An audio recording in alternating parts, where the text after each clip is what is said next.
Beyond Time, bab 23-24. Untuk melihat video selengkapnya, sahabat bisa kunjungi playlist yang telah disediakan. Yuk mari, kita berimajinasi bersama dan masuk ke alur ceritanya.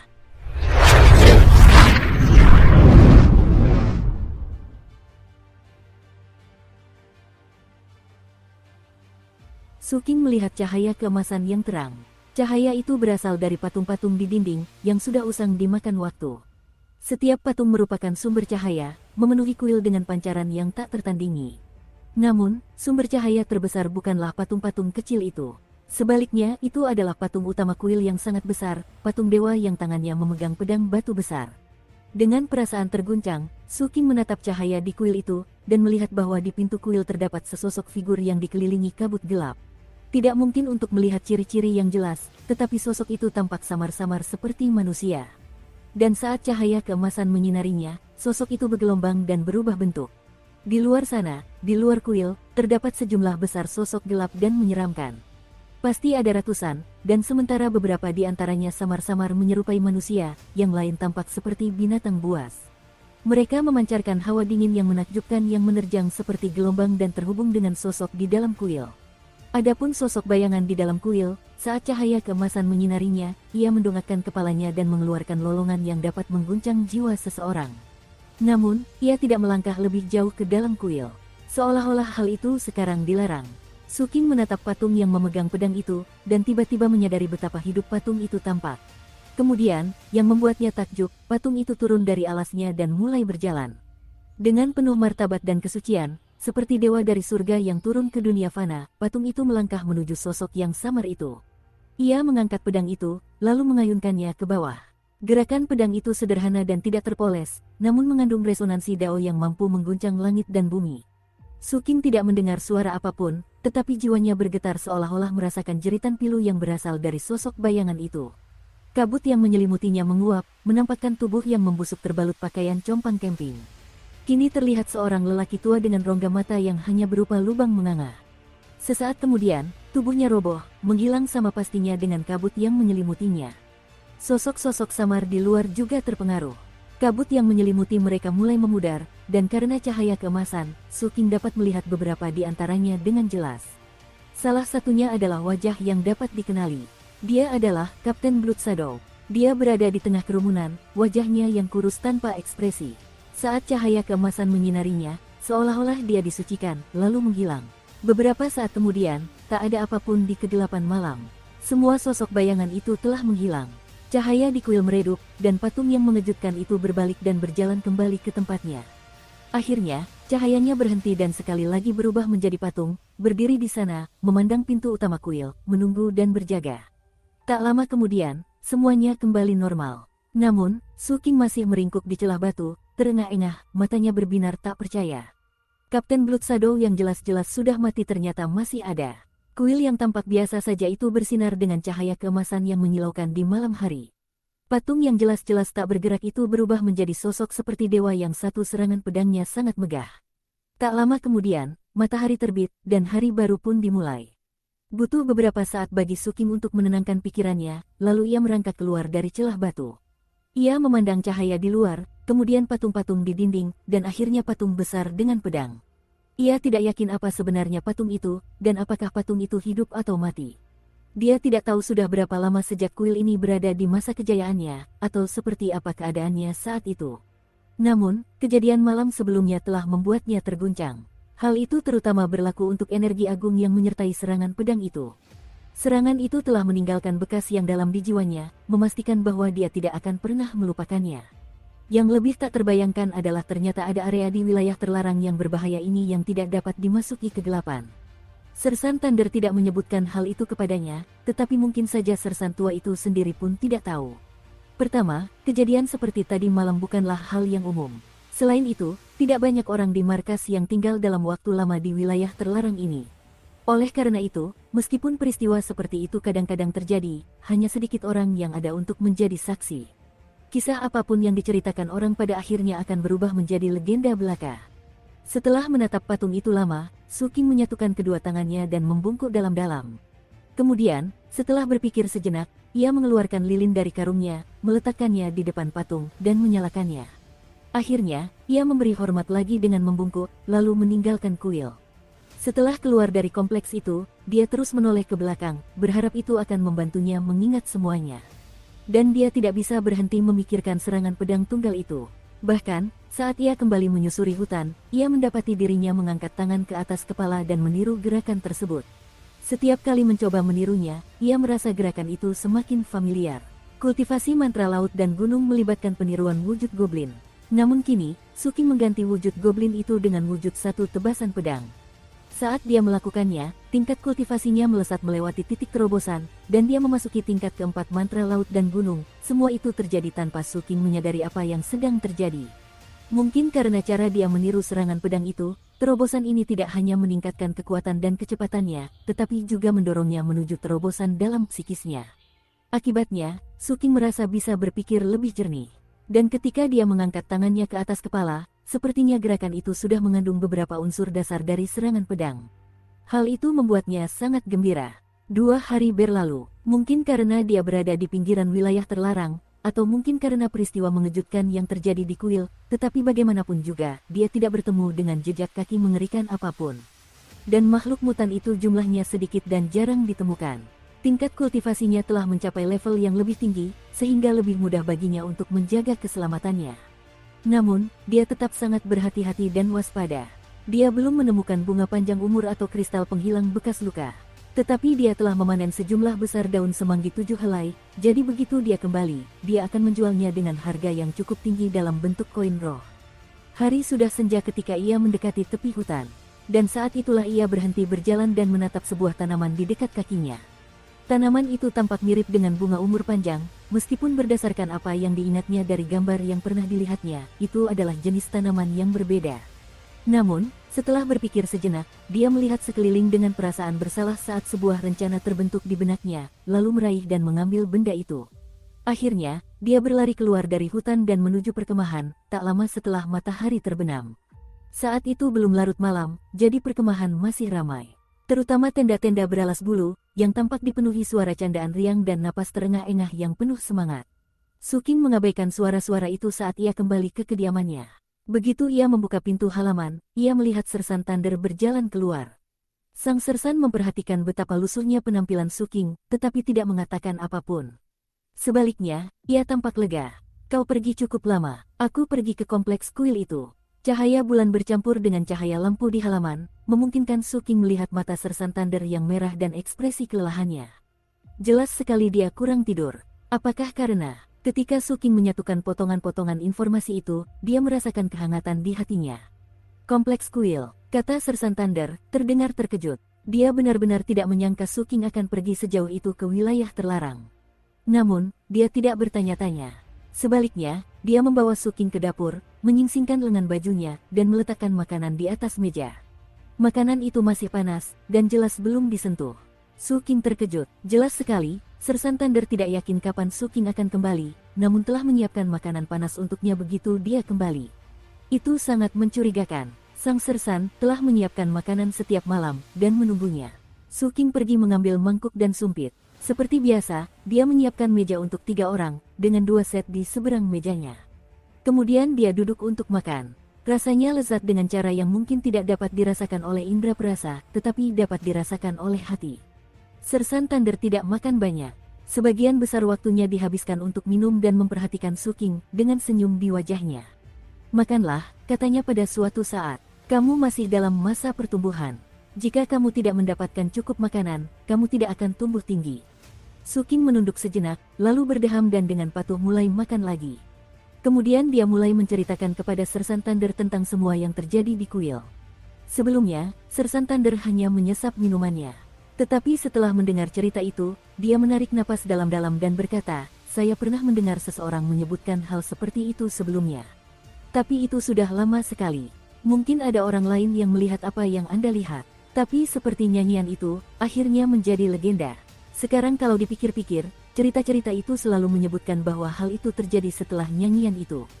Sersan Thunder tiba-tiba tampak tenggelam dalam pikirannya, seolah-olah ia sedang mengingat kesedihan lama. Suking bisa menebak apa yang dipikirkan pria itu, dan merasa bahwa dialah yang harus disalahkan. Seharusnya dia tidak menceritakan kisah itu. Tak lama kemudian, Sersan Thunder kembali tenang. Melihat Su King tampak murung, dia tersenyum. Kau terlalu sensitif, nak. Aku tidak selemah yang kau kira. Dia menyesap alkohol lagi, lalu mengganti topik pembicaraan, dan mulai menceritakan beberapa kisah lucu kepada Su King tentang hal-hal yang terjadi di kamp saat dia pergi. Sersan Thunder minum dan mengobrol. Su King makan dan mendengarkan. Mereka berdua memang benar-benar tampak seperti keluarga. Malam itu, sang Sersan masih minum sementara Su King membersihkan. Akhirnya, lelaki tua itu tersenyum, bangkit, dan masuk ke kamarnya. Su King pergi ke kamarnya sendiri, dan melihat bahwa spray telah diganti. Dan alih-alih digulung di bagian bawah seperti biasanya, spray itu dibentangkan di atas tempat tidur. Spray itu juga berbau seperti baru saja dijemur di bawah sinar matahari. Ia hendak duduk ketika melihat pakaian dan tangannya dan menyadari betapa kotornya. Sambil menggulung kembali spray, ia duduk di atas bilah kayu untuk mulai berlatih bercocok tanam. Saat fajar menyingsing, Su King membuka matanya. Dia hendak pergi ketika sebuah pikiran terlintas di benaknya. Masuk ke kamar mandi, dia mencuci tangannya. Karena sudah lama tidak melakukannya, butuh sedikit usaha baginya. Setelah tangannya bersih dan berkilau, dia meninggalkan halaman dan menuju ke arah kafilah. Dia tidak yakin apakah dia datang terlalu awal, tetapi dia benar-benar tidak ingin datang terlalu terlambat. Jika dia datang lebih awal, Grandmaster Bai mungkin belum memulai kuliahnya. Tetapi jika dia datang terlambat, maka dia akan melewatkan bagian pertama kelas. Menghitung waktu dengan jarinya, dia tiba di tenda Grandmaster Bai. Ternyata, dia tepat waktu untuk mendengarkan ujian. Merasa sangat gembira, dia berdiri di luar tenda dan mendengarkan dengan seksama. Sirup bunga teratai biru, juga dikenal sebagai sirup teratai biru, berasal dari kuncup bunga teratai air. Ini adalah cairan aromatik yang dibuat dengan teknik pemanasan unik. Sirup ini dapat menstabilkan paru-paru, membantu mengendalikan batuk berdarah akibat teknik yang berhubungan dengan api. Itu suara wanita muda. Su King mendengarkan dengan saksama, hampir tidak menyadari waktu berlalu. Tanpa disadarinya, 2 jam telah berlalu. Tiba-tiba, tenda terbuka, dan guru besar Bai berdiri di sana menatapnya. Ada yang bisa saya bantu? Tatapan Grandmaster Bai tidak tajam, tetapi penuh wibawa. Su King langsung merasa gugup. Dengan cepat ia merogoh karungnya dan mengeluarkan tanaman obat yang telah dipanennya sehari sebelumnya. Sambil menundukkan kepala, ia berkata, Grandmaster Bai, saya ingin bertanya apakah ini bunga yang memperpanjang umur atau bukan. Menanggapi kata-katanya, Grandmaster Bai menatapnya dengan tatapan kosong sejenak. Kemudian ekspresi yang tidak biasa terlintas di wajahnya. Dia melihat tangan Su King, yang tampak jauh lebih bersih dari sebelumnya, dan kemudian wajah Su King yang tegang karena cemas. Bukan, katanya. Su King dengan cepat menggenggam tangannya, lalu bergegas pergi, menghela napas lega saat meninggalkan area karavan. Kemudian dia menoleh ke belakang dan menyadari guru besar Bai masih menatapnya. Pria tua itu mengangguk. Su King berhenti berjalan, lalu menyatukan kedua tangannya dan membungkuk dalam-dalam sebelum melanjutkan perjalanannya. Setelah Su King menghilang, guru besar Bai kembali ke dalam tenda. Di dalam, para penjaga, serta kedua muridnya, tetap berada di tempat, tak bergerak, seolah-olah mereka terbuat dari batu. Tepat di depan tempat duduknya, kini ada meja yang dipenuhi berbagai makanan dan minuman lezat. Di seberang meja dari tempat duduk Grandmaster Bai, duduk seorang lelaki tua berjubah ungu, di belakangnya berdiri seorang pelayan berpakaian abu-abu. Sambil memandang Grandmaster Bai, lelaki tua berbaju ungu itu tertawa terbahak-bahak. Nah, bagaimana menurut Anda, Grandmaster Bai? Grandmaster Bai sama sekali tidak tampak terkejut dengan kedatangan mendadak pria tua berjubah ungu itu. Ia juga tidak khawatir bahwa orang-orangnya di tenda membeku di tempat. Duduk di kursinya, ia mengangkat salah satu kendi minuman keras dan meneguknya.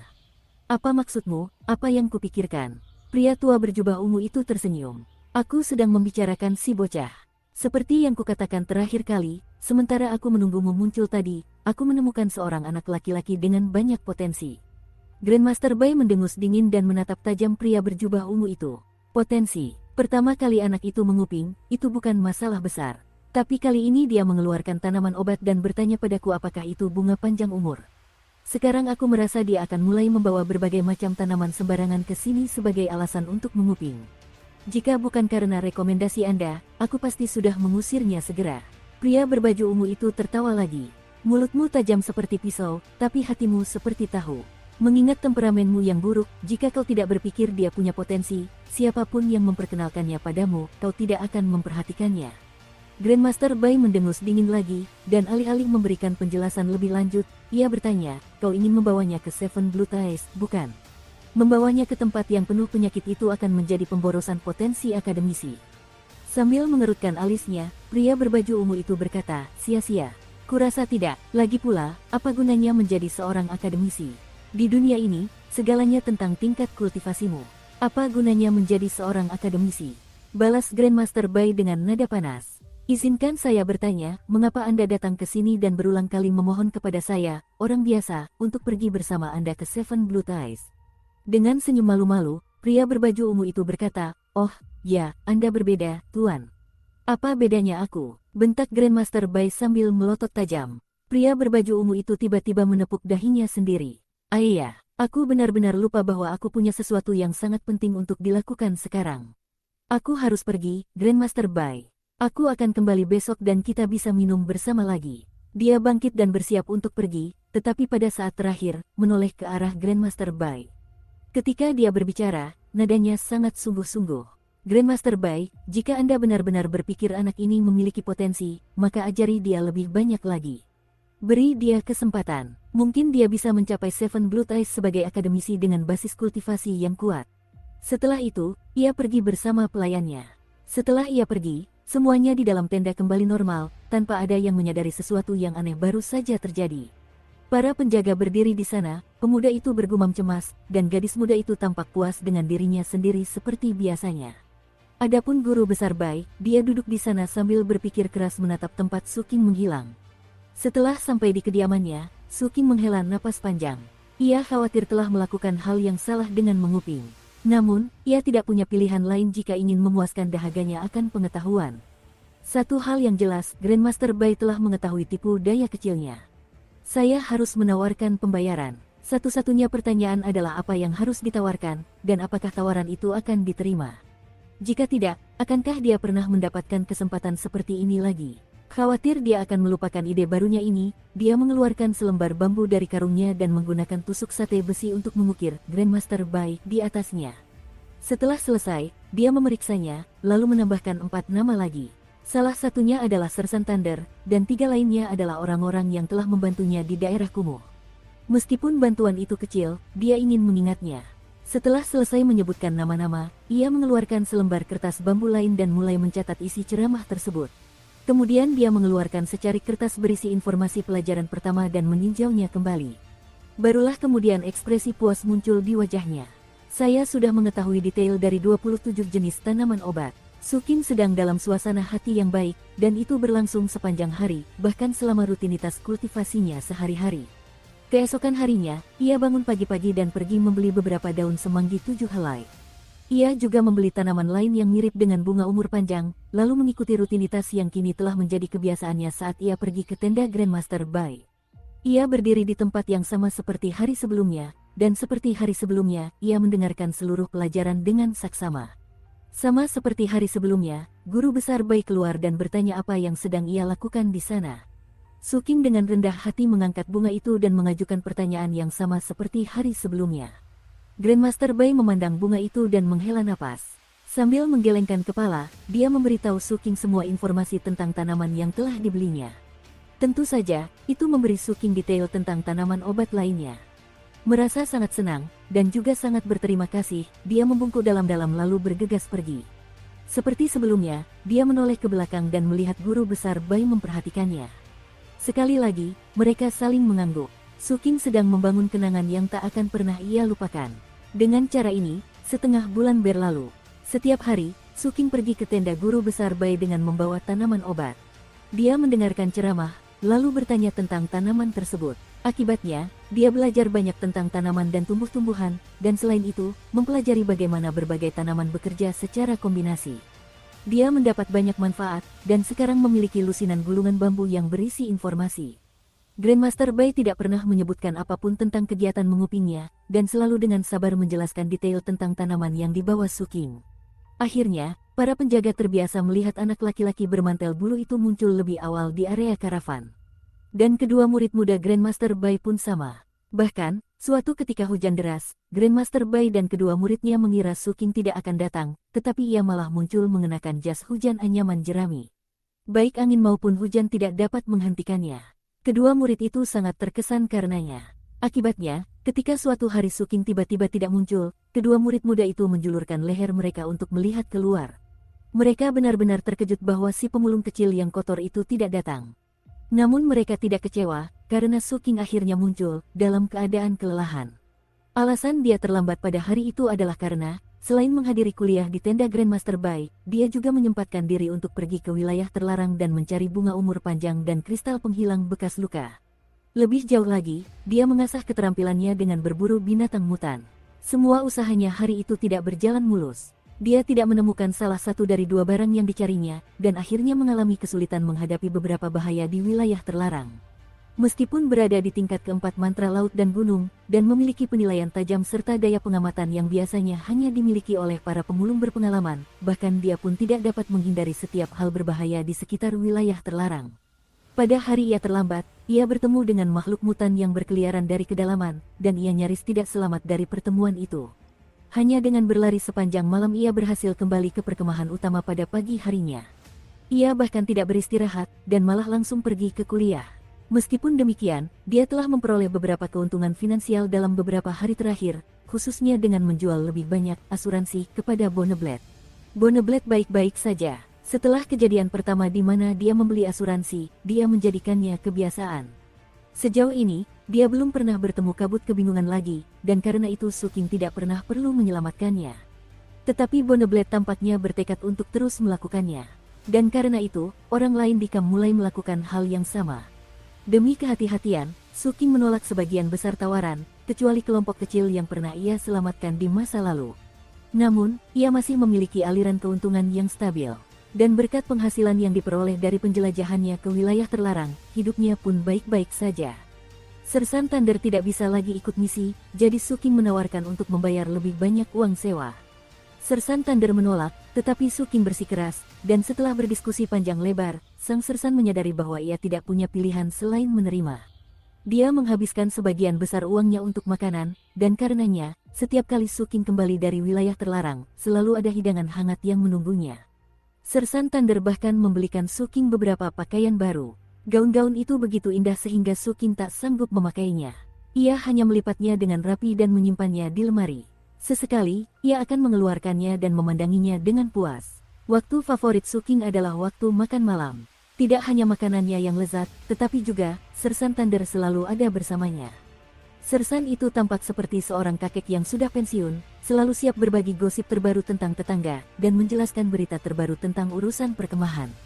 Crucifix dan Graceful Raptor akan kembali sesekali, dan mereka akan bergabung makan malam, sebelum berangkat menjalankan misi lainnya. Suking merasa lebih bahagia daripada yang pernah ia rasakan dalam 6 tahun terakhir. Ia memiliki makanan untuk dimakan, pakaian untuk dikenakan, dan Sersan Thunder untuk menemaninya. Tingkat kultivasinya terus meningkat, dan pengetahuannya tentang tumbuhan dan vegetasi terus bertambah. Ia menghargai segalanya, dan tentu saja, setiap kali ia mendengarkan ceramah di luar tenda, ia memperhatikan dengan saksama. Pada suatu pagi yang cerah, saat ia berdiri di luar tenda, ia mendengar Grandmaster Bai menguji para muridnya.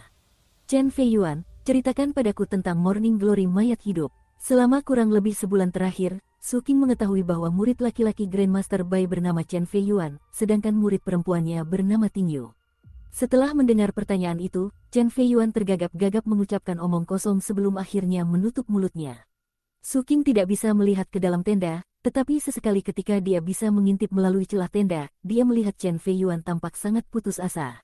Dasar bodoh, kata Grandmaster Bai dengan kasar. Tingyu, jawablah. Sayangnya, Tingyu tidak siap seperti biasanya. Night Course Morning Glory, juga dikenal sebagai Poisonous Mountain Root Metal, Guru, saya lupa. Ia terdiam. Tenda itu sangat sunyi, tampaknya karena Grandmaster Bai duduk di sana dengan amarah yang membara. Akhirnya, dia berbicara, dan dia tidak berusaha menyembunyikan kemarahan dalam suaranya yang gemetar. Nak, kamu yang jawab. Di luar tenda, mata Suking membelalak sesaat, lalu dia mulai berbicara tanpa berpikir panjang. Kembang kol mayat malam, juga dikenal sebagai akar bercak gunung beracun, mengacu pada batang dan akar krisan merpati berurat demam. Ini adalah tanaman merambat berkayu yang ditemukan di jurang pegunungan mayat, biasanya di aliran air dingin atau semak belukar hutan. Rasanya sepat tetapi terasa hangat di mulut. Ia juga memberikan sensasi pembusukan. Sangat berguna untuk melindungi dari angin dan merangsang keringat. Meskipun demikian, ia sangat beracun, dan merupakan contoh khas polaritas yin dan yang pada tanaman obat. Dengan itu, Suking menutup mulutnya. Di dalam tenda, kedua murid muda itu tampak sedikit kesal karena merasa tersingi, jadi guru besar Bai bertanya, apa saja gejala overdosis. Suking merasa sangat gugup, tetapi tanpa ragu-ragu, dia menjawab, gejalanya meliputi sakit perut, pusing, dan halusinasi. Jika Anda tidak mulai menetralkan racun dalam waktu 15 menit, akibatnya adalah kematian. Bagaimana cara menetralisir racunnya? Anda mulai dengan memicu muntah dan memompa perut. Kemudian Anda menggunakan kombinasi putih telur dan benang sari duri merah, mengobati gejalanya pada siang hari saat matahari bersinar terang. Waktu pengobatan tidak boleh lebih dari 1 jam, dan harus dilanjutkan selama 3 hari. Selama penjelasan Suking, Grandmaster Bai duduk di dalam tenda, wajahnya benar-benar tanpa ekspresi. Adapun kedua muridnya, mereka menatap dengan mata terbelalak kaget. Mengapa ini merupakan contoh yang baik dari polaritas yin dan yang? Tanya Grandmaster Bai. Polaritas yin dan yang terungkap dengan sempurna dalam pertentangan antara vitalitas dan ketidaksehatan. Yang vital mewakili obat yang bermanfaat. Yin yang tidak sehat mewakili racun berbahaya. Jawaban Suking keluar tanpa berpikir panjang. Dia baru saja mempelajari informasi ini, dan telah mengulang detailnya berkali-kali, hingga dia mengingat setiap bagiannya dengan sempurna. Apa yang bisa kamu lakukan dengan tanaman ini? Tanya Grandmaster Bai. Anda bisa mengambil Night Course Morning Glory dan menggabungkannya dengan daun Mindset Leaf, yang akan menggandakan khasiatnya sebagai unsur yang. Itu akan membantu mengobati kerusakan jiwa, dan juga meringankan beberapa efek mutagen. Namun, jika Anda menggabungkannya dengan Downy Orchid, itu akan meningkatkan khasiatnya sebagai unsur yin. Bahkan, itu akan menjadi sangat beracun sehingga, jika orang biasa mengonsumsinya, mereka akan mati dalam waktu 30 napas. Bagaimana cara menangani anggrek berbulu halus? Apa kegunaan akar daun pola pikir? Bagaimana Anda bisa? Grandmaster Bai mengajukan lebih banyak pertanyaan dengan cepat, membuat Suking semakin gugup. Namun, ia membalas dengan cara yang sama. Selama waktu yang dibutuhkan sebatang dupa untuk terbakar, seorang pria tua dan seorang pria muda menjalani sesi tanya-jawab yang intensif. Pertanyaan-pertanyaan yang diajukan oleh Grandmaster Bai semuanya berkaitan dengan isi ceramah beberapa hari terakhir. Dengan demikian, Suking mengetahui semua jawabannya dan mampu memberikannya dengan cepat. Kedua murid itu yang tadinya terkejut berubah menjadi gemetar, dan menatap kosong bayangan Suking yang terpampang di dinding tenda. Terakhir, Grandmaster Bai mengajukan pertanyaan penutup. Ambil 3 tanaman Morning Glory Night Course berumur 1 tahun, gabungkan dengan 6 tanaman Clut Passing Tas berumur 3 tahun, tambahkan 9 tanaman Kilinga berdaun pendek berumur 10 tahun, dan buatlah cairan obat. Apa khasiatnya? Wajah kedua murid magang muda itu langsung muram. Pertanyaan ini bukan tentang deskripsi sederhana mengenai tumbuhan, melainkan campuran yang rumit. Itu juga pertanyaan pertama yang tidak bisa dijawab Suking dengan segera. Setelah berpikir lebih dari 30 tarikan napas, dia menarik napas dalam-dalam dan berkata, ketidaksehatan sulit ditekan. Yang membangkitkan semangat, yin melemahkan. Memasukkan khasiat yang dari rumbai awan meningkatkan sifat detoksifikasi Kilinga berdaun pendek ke tingkat yang menakjubkan. Setelah selesai berbicara, Suking berdiri di sana dengan mata terbelalak, seolah-olah dia baru menyadari sesuatu. Dan itu, kata Grandmaster Bai dengan tenang, adalah 70% dari formula pil untuk pil peningkatan kekuatan dasar. Gabungkan ketiga tanaman obat itu, panaskan selama 14 jam, dan Anda akan mendapatkan pilnya. Saya telah mengajukan banyak pertanyaan kepada Anda. Sekarang, apakah ada yang ingin Anda tanyakan kepada saya? Suking merasa terguncang. Selama sebulan terakhir atau lebih, ia memiliki banyak pertanyaan yang belum terjawab. Lagi pula, ia telah menguping. Dan meskipun guru besar Bai tidak mencegahnya melakukan itu, ia tidak mungkin berani mengganggu ceramah tersebut dengan pertanyaan. Namun, karena Grandmaster Bai telah memberinya kesempatan, dia tidak ragu-ragu. Grandmaster Bai, apakah Rami Flamerope dan jarum biji yang sama-sama efektif dimanapun mereka tumbuh? Saya tahu mereka mirip, tetapi apa sebenarnya perbedaannya? Mengapa kamu tidak bisa memetik kuncup bunga yang berada di peti mati pada siang hari? Getah dari daun pola pikir jelas mengusir hal-hal yang tidak sehat. Tetapi mengapa tidak bisa digunakan bersama dengan cabang wawasan hidup, yang juga mengusir hal-hal yang tidak sehat? Suking mengajukan pertanyaan demi pertanyaan, dan Grandmaster Bai menjawab semuanya secara rinci. Sepertinya pertanyaan Suking tidak akan pernah berakhir. Waktu berlalu, hingga jauh melewati waktu biasanya kuliah berakhir. Dari ekspresi wajah kedua murid itu, seolah-olah mereka sedang menyaksikan keanehan alam.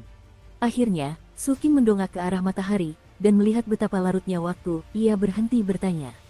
Baginya, sulit untuk menggambarkan betapa besar manfaat yang ia peroleh hari itu. Banyak pertanyaannya terjawab, dan lebih dari sebelumnya, ia merasa mendapatkan pemahaman yang komprehensif tentang topik tersebut. Dan itu hanya membuat dahaganya akan pengetahuan semakin kuat. Saat bersiap untuk pergi, Grandmaster Bai mengatakan satu hal lagi dari dalam tenda. Mulai sekarang, jangan berdiri di luar tenda. Dan jangan pula membawa tanaman obat sembarangan itu. Mulai sekarang, kalian akan mengikuti kelas di dalam.